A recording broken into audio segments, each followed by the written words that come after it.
Seterusnya, persembahan dari kumpulan dosis dari Pusat Kesihatan Universiti. Untuk makluman, kumpulan dosis ditubuhkan pada 16 Julai 2013 dan terdiri daripada 6 orang ahli. Kumpulan ini baru pertama kali menyertai Convention KIK peringkat UTM dengan tajuk Projek Pembaziran Stok Bekalan Ubat dan Bukan Ubat. Majlis mempersilakan kumpulan dosis dari Pusat Kesihatan Universiti dipersilakan.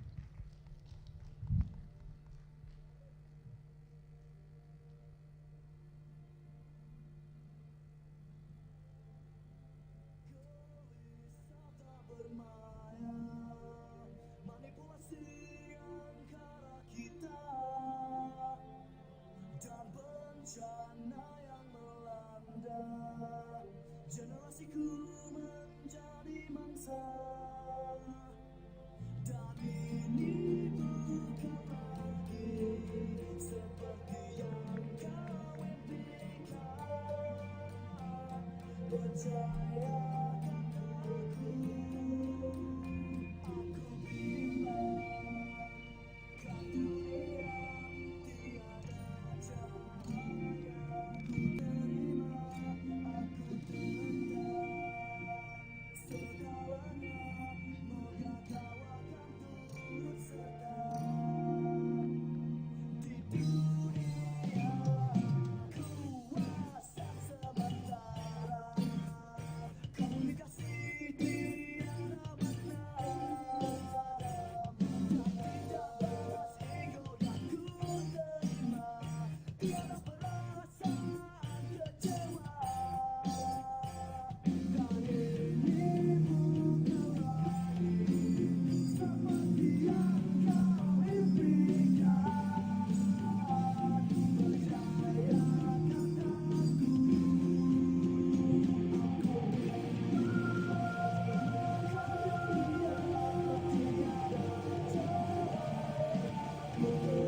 Sirih berlipat, sirih Pinang, sirih dari Pulau Mutiara, selamat datang kami ucapkan. Awal bismillah, pembuka bicara. Bismillahirrahmanirrahim. Assalamualaikum warahmatullahi wabarakatuh dan salam sejahtera kepada semua hadirin. Terima kasih kepada pengurusi majlis. Yang saya hormati para juri, rakan-rakan KIK serta para hadirin sekalian.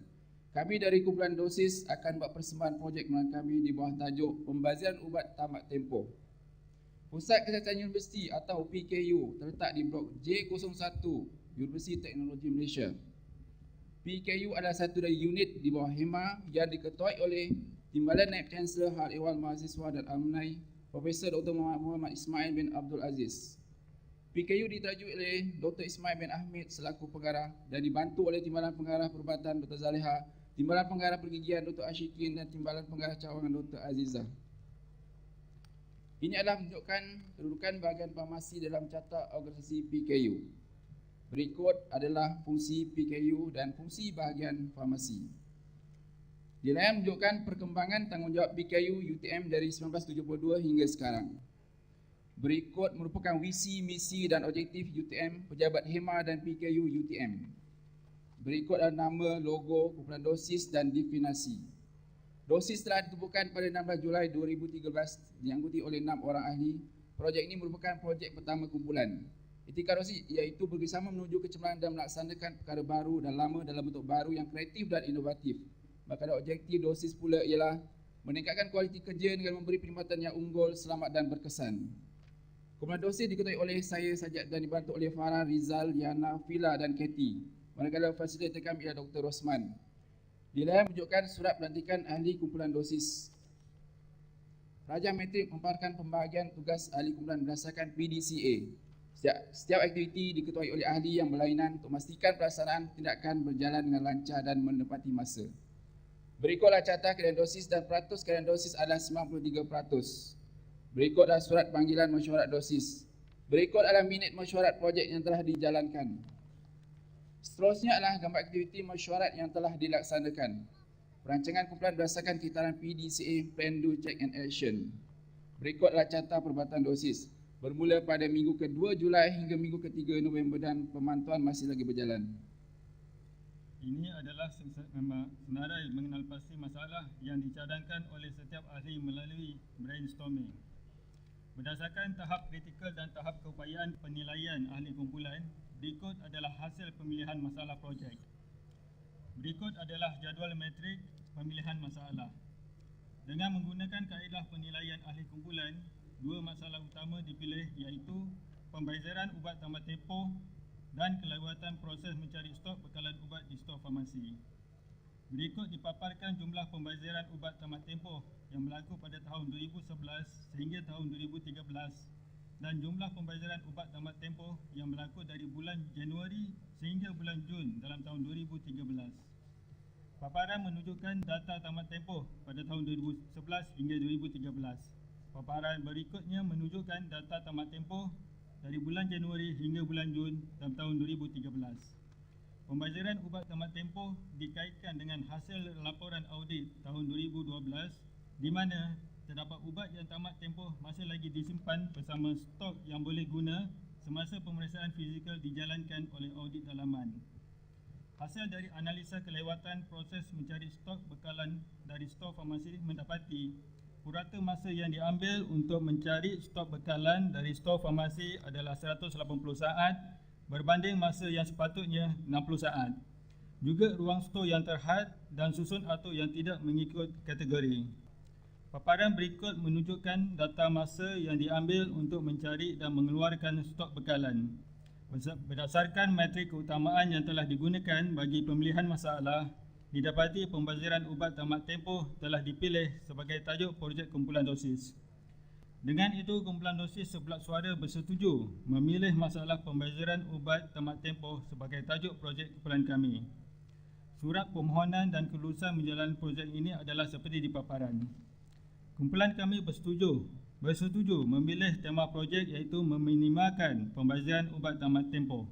Terdapat 3 objektif utama kumpulan kami iaitu meningkatkan keberkesanan penggunaan bekalan ubat, menjimatkan peruntukan kewangan jabatan dan meningkatkan imej dan kualiti pengurusan kawalan stok. Berikut dipaparkan objektif PKU. Rasional pemilihan projek adalah berdasarkan strategik. PKU berlandaskan SIHAT. Salah satunya ialah setiap aktiviti dan pelaksanaan tindakan PKU haruslah mengambil kira penjanaan pendapatan, penjimatan perbelanjaan dan cost benefit. Sekiranya projek tidak dilaksanakan, imej PKU akan terjejas selain kos pembelanjaan yang meningkat dan berlaku pencemaran alam sekitar. Berikut adalah penjelasan projek kumpulan dosis. Pembayaran adalah lebihan stok yang tidak digunakan lagi sehingga terbuang dan tamat tempoh. Ubat ialah senarai terperinci ubat-ubatan yang belum diguna dan tersimpan di stor. Digunakan untuk merawat, mereda dan menyembuhkan penyakit. Tamat tempoh ialah ubat yang telah melepasi tarikh luput. Kumpulan kami telah menggunakan kaedah 5W1H dalam mendefinisikan masalah bagi projek kami. What? Pembayaran ubat tamat tempoh. Where? Di manakah pembayaran berlaku? Di stor bahagian farmasi PKU. When? Bilakah? Sepanjang tahun. Who? Siapakah yang terlibat? Staf bahagian farmasi bekalan. Why? Kenapakah ia berlaku? Pengurusan kawalan stok yang kurang berkesan. How? Bagaimana ia berlaku? Pengurusan stok kurang efektif.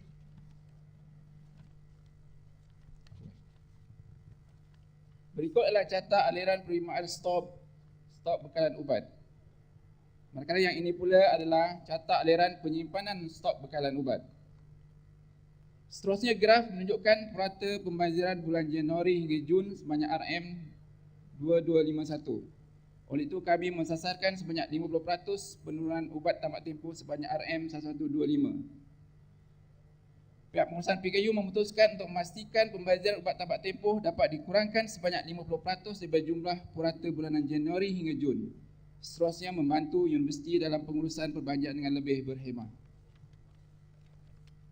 Berikut menunjukkan gambar raja Istiqawah 1. Menunjukkan punca paling mungkin bagi faktor manusia, bekalan, persekitaran dan kaedah.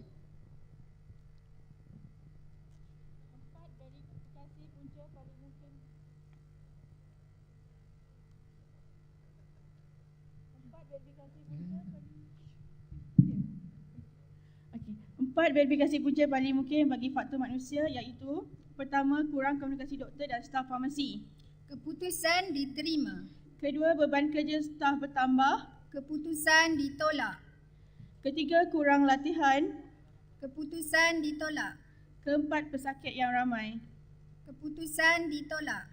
Dua verifikasi punca paling mungkin bagi faktor bekalan. Pertama, bekalan diterima tamat tempoh. Keputusan diterima.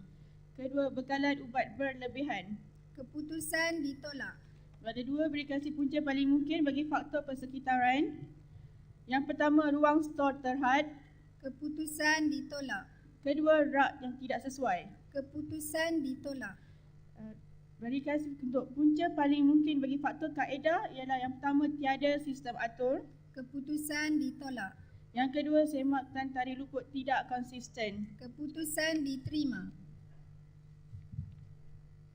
Seterusnya gambar Raja Istiqawah 2 menunjukkan punca-punca paling mungkin yang menyumbang kepada pembiayaan masalah dan tajuk projek kami. Punca-punca paling mungkin yang telah diterima ialah kurang komunikasi antara doktor dan staf farmasi, ubat diterima hampir tamat tempoh kurang setahun, semakan tarikh luput tidak konsisten. Berikut adalah Raja Pareto sebelum projek.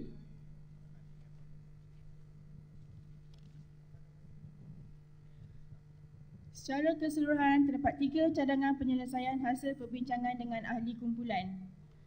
Punca paling mungkin yang pertama yang kami pilih ialah kurang komunikasi antara doktor dan farmasi. Penilaian diterima. Mengumpulkan cengahan ubat bertarikh luput di data PKU. Memaklumkan ubat tamat tempoh melalui email. Bahagian ketiga, edaran memo peringatan di setiap bilik doktor. Punca paling mungkin kedua ialah ubat yang diterima hampir tamat tempoh kurang setahun. Terdapat yang pertama, tetapan syarat pada pembekalan untuk memberikan ubat tarikh luput lebih setahun.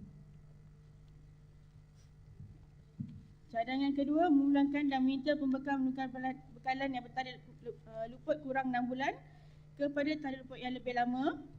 Mengadakan sistem tukaran ubat yang hampir tamat tempoh pada klinik berdekatan.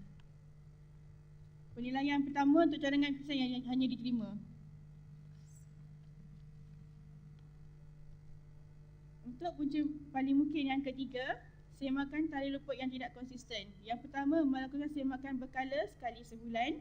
Yang kedua, menghasilkan ubat yang hampir tamat tempoh di ruang khas. Dan ketiga, amaran ubat tamat tempoh dalam sistem TISMA. Bagi yang ketiga, hanya melakukan semakan berkala sebulan sekali yang diterima.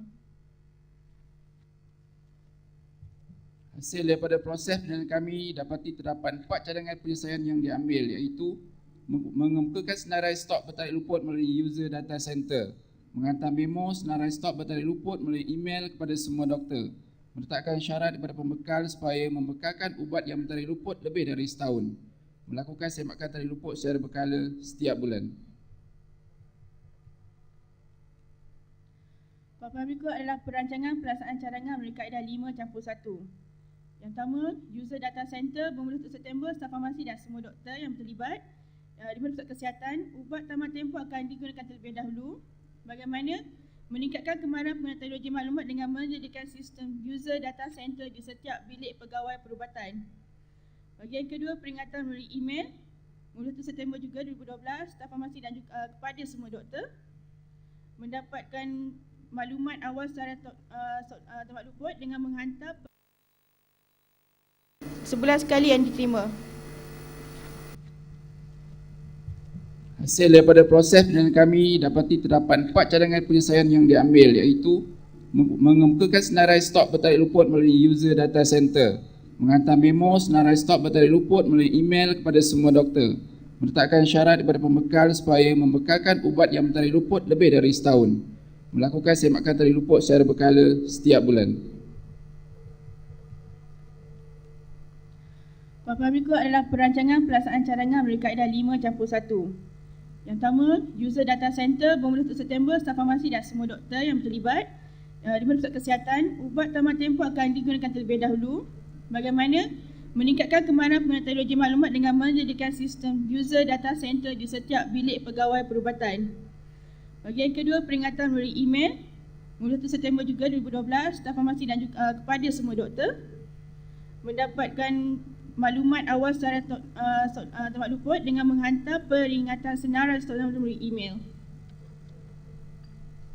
Yang ketiga, meletakkan syarat kepada pembekal, mana semua pembekal dimestikan ubat yang dibekalkan bertarikh luput lebih daripada setahun. Dan yang ketiga, semakan tarikh luput, staf farmasi di bahagian pengurusan stor mendapatkan senarai alamat awal dan membuat semakan setiap bulan tarikh luput. Sebelum pelaksanaan cadangan, kumpulan dosis telah membuat persiapan projek kepada Ketua Jabatan. Pengurusan bersetuju menerima cadangan penyelesaian yang telah kami pilih. Berikut adalah paparan carta aliran sebelum dan selepas projek dijalankan. Bagi melaksanakan projek ini, kami telah melakukan pemanahan data pada bulan November 2013. Jadual menunjukkan senarai ubat di mana tarikh luput kurang daripada 6 bulan. Paparan menunjukkan carta aliran terkini proses penyimpanan stok. Mengambil sekini senarai stok yang bertarikh luput melalui memo, email kepada doktor, masukkan dalam fail data center dan semakan tarikh luput. Berikut adalah raja Pareto selepas projek. Antara faedah tidak ketara yang diperolehi oleh ahli kumpulan ialah dari segi kos mengurangkan perbelanjaan pengurangan stok tamat luput. Dari segi teknologi, penggunaan secara optimum sistem sedia ada di setiap unit PKU. Untuk klinik, menggunakan bajet kewangan secara berhemah dan meningkatkan hubungan komunikasi antara doktor dan staf farmasi. Sebelum projek, masalah berpunca apabila hanya merekod dan menyimpan stok sahaja dilakukan. Berbanding selepas projek, merekod, menyimpan dan memaklumkan stok bertarikh luput dikemas kini melalui data center online. Seterusnya, penyamakan stok bertarikh luput dilakukan dari September hingga Disember 2013 secara berkala. Berikut, PKU menetapkan syarat pembekalan stok tidak kurang daripada setahun kepada pembekal.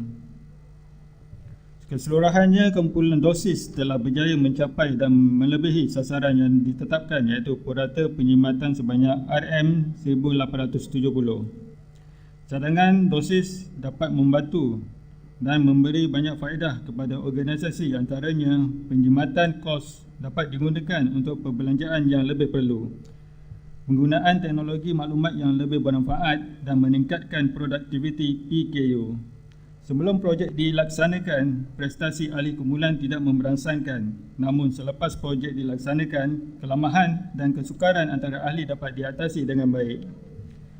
Carta rada menunjukkan peningkatan prestasi ahli kumpulan secara keseluruhan.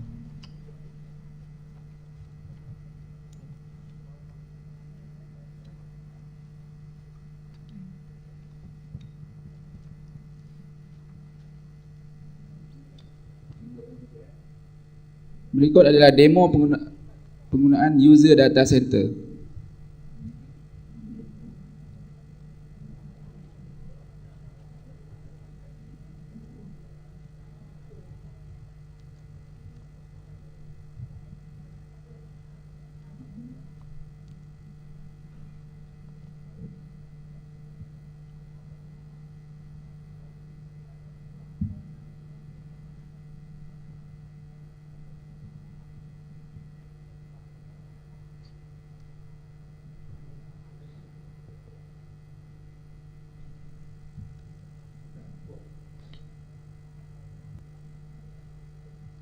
Sebelum mengakhiri ucapan, izinkan saya menghadiahkan 2 rakaat pantun.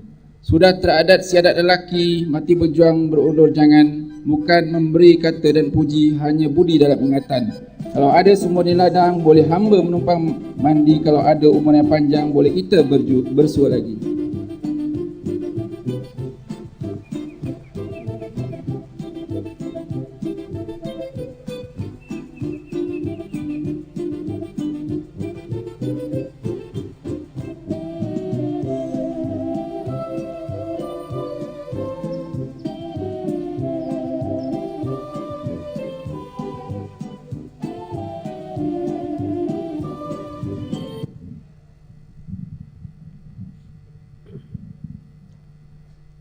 Assalamualaikum warahmatullahi taala wabarakatuh. Waalaikumsalam. Tahniah kumpulan dosis.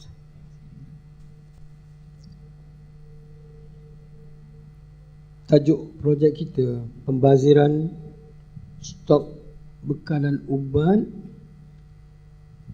Ada sambung lepas tari luput ya. Pembaziran ubat tamat tempoh. Pembaziran ubat tamat tempoh.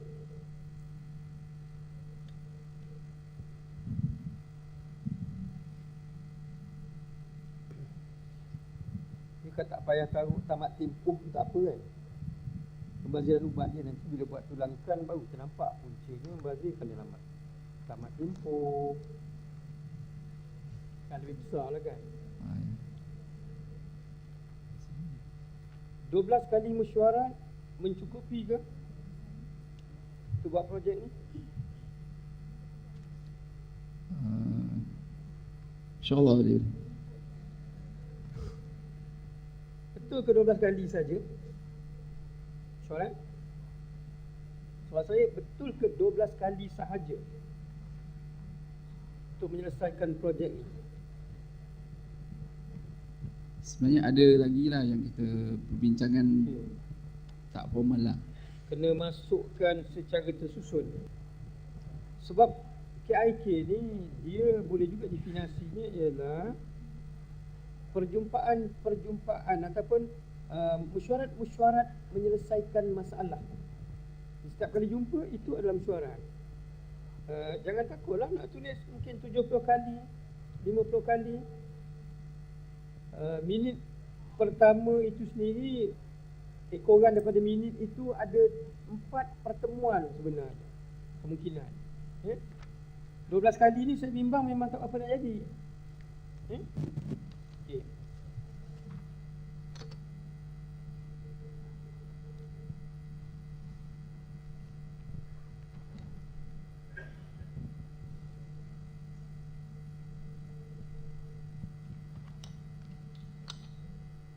Pemilihan masalah, teknik apa yang kita gunakan ni?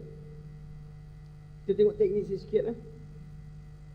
Pada buku ni muka surat 15. Itu berdasarkan pemilihan ahli kumpulan. Tahap kritikal dan keupayaan ya. Dapat 2. Lepas tu kita gunakan satu lagi teknik. Tak sebut pula teknik tu apa. Tak apa. Kalau tak boleh dengan tepat pun, kalau suka nak memberi maklum balas, berilah.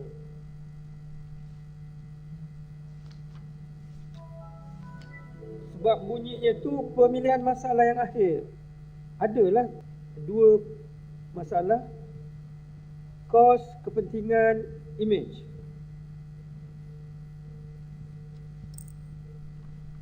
Tiba-tiba saja dapat angka 9 dan 4. Bagaimana analisa itu dibuat tidak begitu pasti dan akhirnya memutuskan pembaziran bekalan ubat tamat tempoh. Sebagai, betul kan? Tak pasti teknik apa ni. Kemudian dengan tidak ada apa-apa mungkin pemberat ataupun skala ada tak pasti ni. Yang ini pemberat ke skala tak pasti. Tapi kalau dia mewakili kriteria mungkin ini pemberat lah 1, 2, 3 ni. Tapi pada rajah bawah tu langsung tidak menampakkan apa-apa. Tiba-tiba ada keputusan 9. Macam mana dia keluar 9? Maknanya 3 lah tu ya. Kos 3, kepentingan 3, image 3 ya. Ya. Tekniknya tak tahu teknik apa ni. Teknik melalui kepentingan Kan dah buat ni. pemilihan yang penting Melalui kepentingan. oleh ahli. Ada kumpulan mengatakan mungkin ini analisa faedah teknik analisa faedah Yang tadi teknik yang mula-mula kita buat tu teknik data matrix analysis chart. Yang depan tadi tu. Yang itu pun kena beri perhatian juga bila kita ketengahkan, cantiklah teknik tu selari dengan teknik-teknik yang digunakan dalam kualiti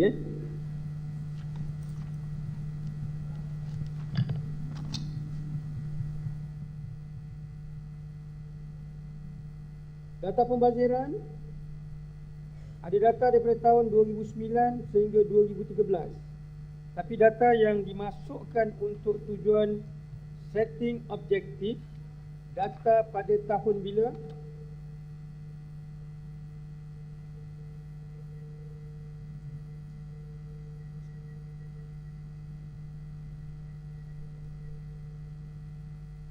Data tu daripada, sebenarnya kita ambil daripada Muka 24. Slide berapa ni?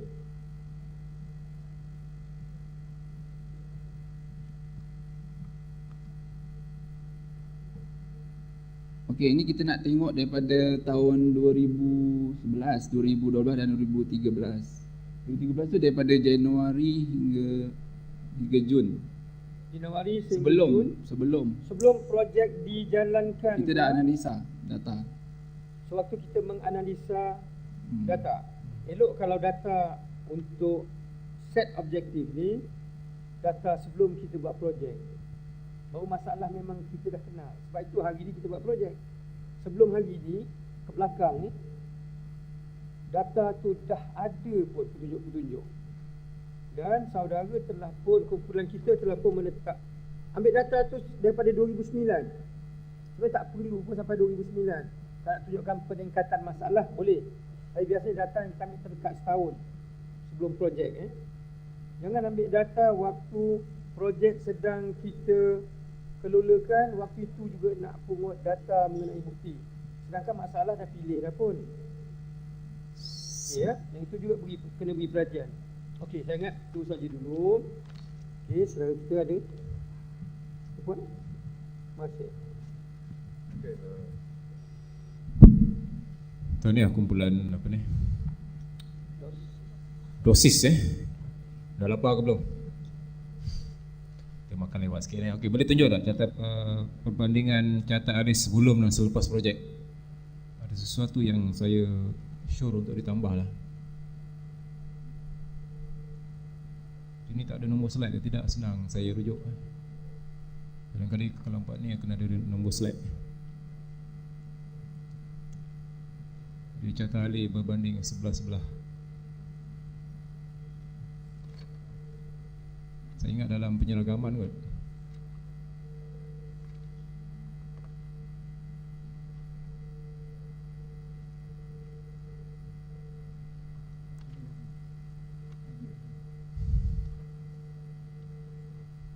Okey, catat alih yang ada petak merah itu adalah selepas Betul? Selepas. Okey, ada dua cadangan yang dikemukakan oleh kumpulan. Satu ada syarat pada pembekal bahawa ubat yang dibekalkan mesti lebih tari luput dah lebih dari setahun. Betul? Ya. Kemudian yang kedua, semakkan tari luput tu sekali sebulan. Betul? Ini kan kalau saya baca ni catat alih ni, maklumat tu tak ada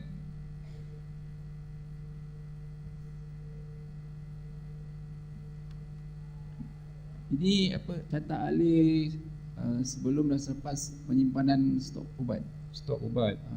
Okey, catat alih saya ingat yang saya rujuk ni yang mana Catat alih sebelum dan selepas projek. Ada tulis kat sini. Saya rasa versi tak sama ni. dalam busi dalam report ini, di sana tu kan yang dekat petak merah tu ada 3 item, betul? Semakan tarikh luput item ketiga. Betul? Dekat busi saya ni ada 4 item.